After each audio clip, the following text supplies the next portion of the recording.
I'm going to talk to you about today is about a term called MAFU, which is a term I started some years ago. Like Mandy said, Jack came out from Chicago, and I'm glad Jack's here. Billy's up there too. Billy just comes out of nowhere sometimes, but I'm glad he's here. Gino's here. My son Danny's here, so got a good rip. Scott played for me. He's here. Mandy's husband. Anyways, so this term MAFU, what it means is mental toughness, attitude, fanatical effort, unity, and the M really comes from ability to make changes. You know, only look for the cans, not the cannots. The A is all about attitude. Your attitude is all about how you get up in the morning,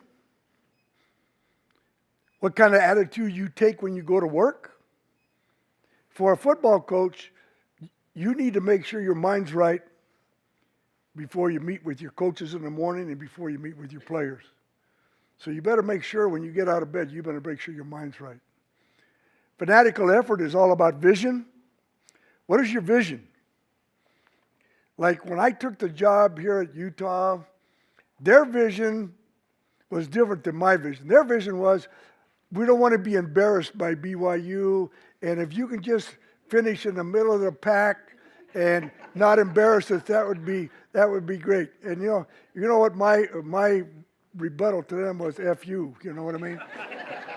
and so that's just in common every day. And ladies, if I swear a little bit, you got to forgive me, all right?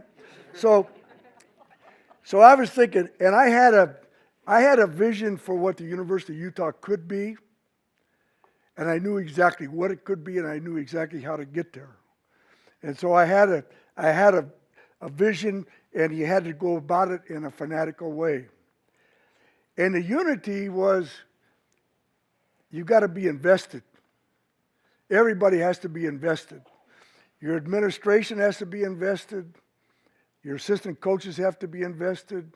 The players have to be invested. And everybody has to be on the same page.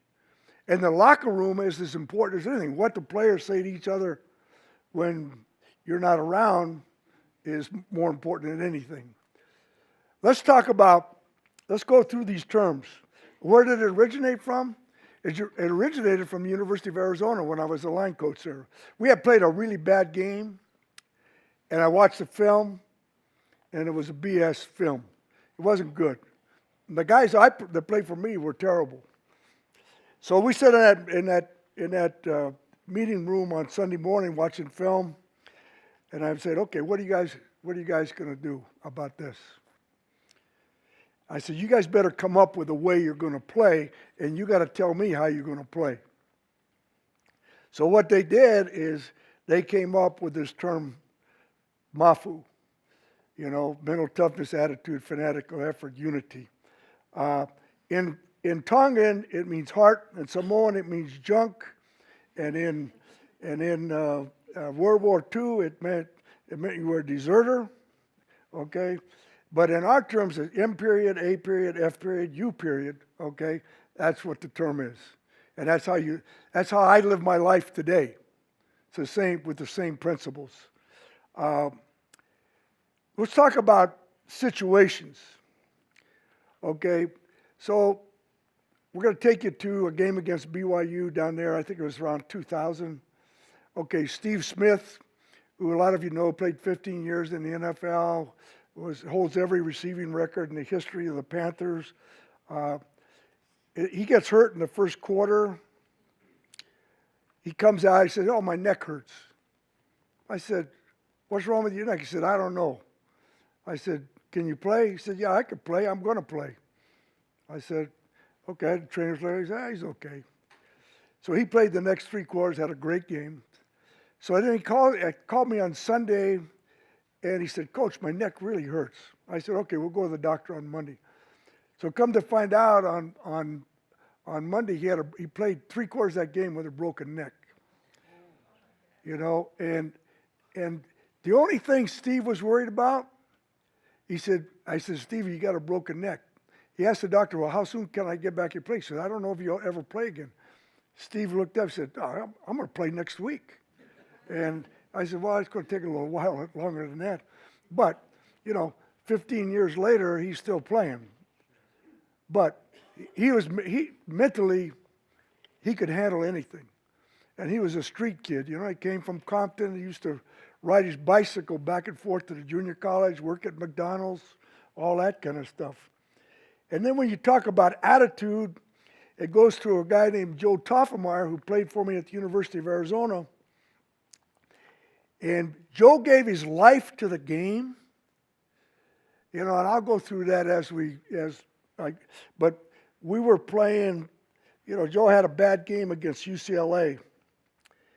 And Joe was a 3-time All-American.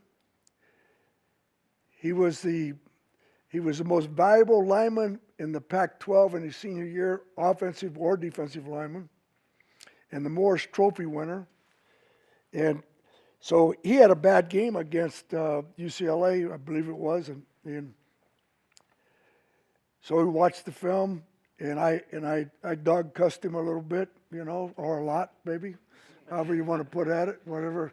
So anyways, I could tell from Monday on what kind of game he was going to play on Saturday. He didn't talk to me. He didn't say a word to me all week long.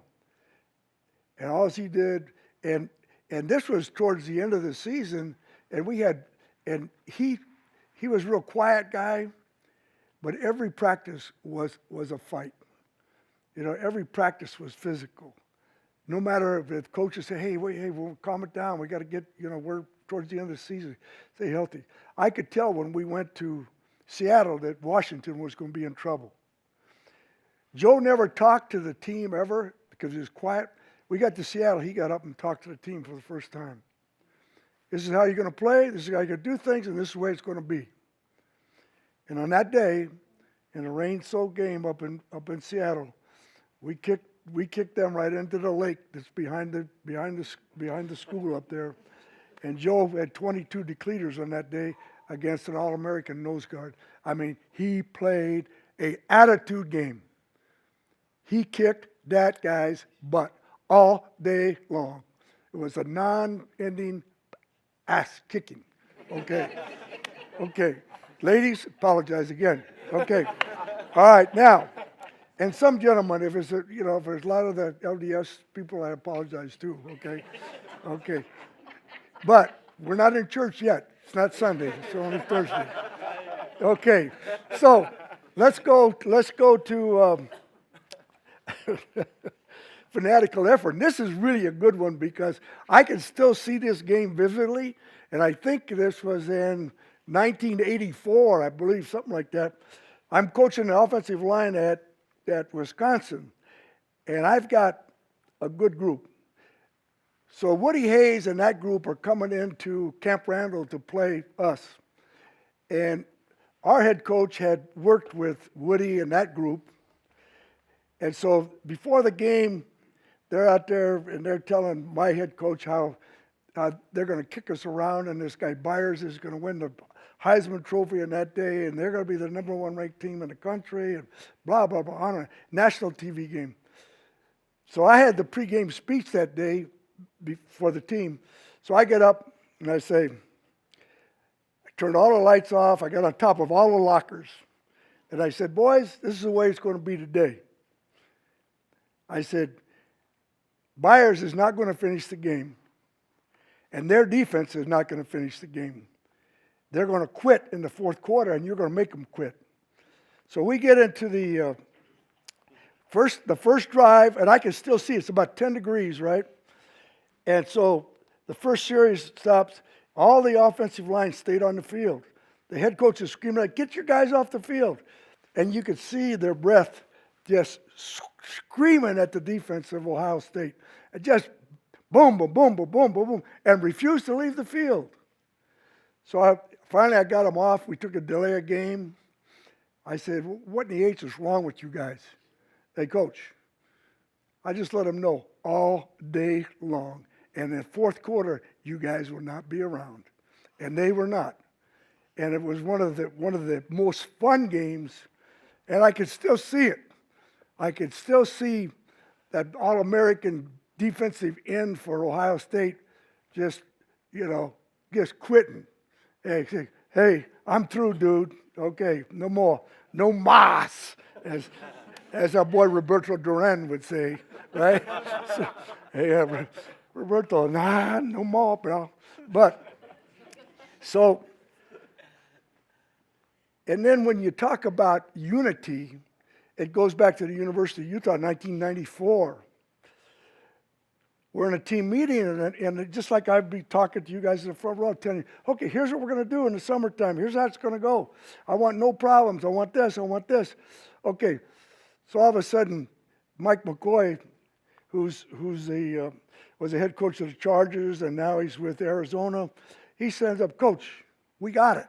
I said, what do you mean we got it? He said, you'll have no problem with this football team.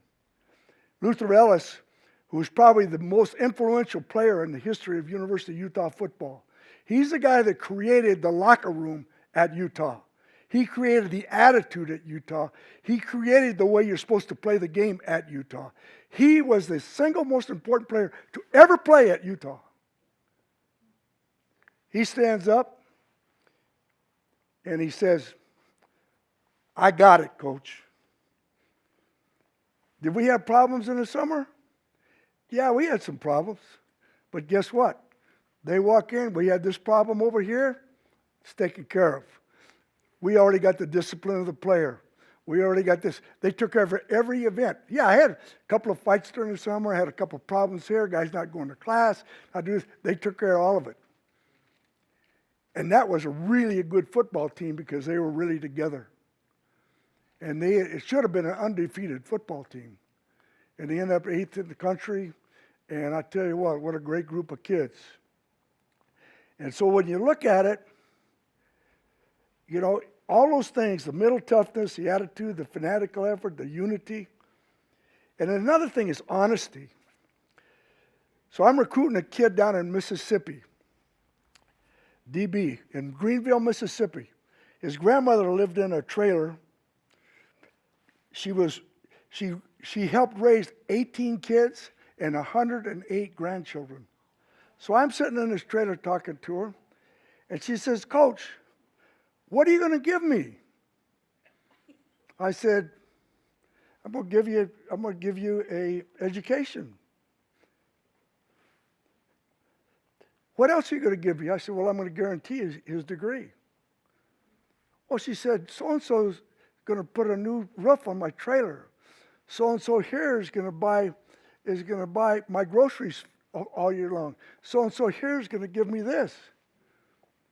I said, I'm sorry, I can't. I said, I won't do that because that's not what the truth is. The truth is, I can't guarantee he's going to start. I can't guarantee anything except his education and his scholarship. She looked at me, she says, Coach, he's going with you. She says, I don't even know where Utah is. But wherever it is, that's where he's going. So I said, that's great, Another thing about mental toughness, you'll like this story because I know we're running out of time, but I got so many stories. So anyways, I'm looking for a place where I could take my team when I first took the job at Utah that they wouldn't like, that they would hate, the coaches would hate, and it was uncomfortable. So I'm driving around the state, so finally I go down to Camp Carbon, right? Oh, there's nothing going on there. Helpers all boarded up. Looks like, and the coal mines are all in bad shape. I said, hey, and the field's terrible, and the dorms are terrible, and it's not a fun place to be. I said, this is the place. So I said, hey, boys, we're going to Camp Carbon. They said, where is that? I said, don't worry about it. I said, there's only one way in and only one way out, and there's no buses that leave there. So that was, and I said, it looks just like Laramie, Wyoming.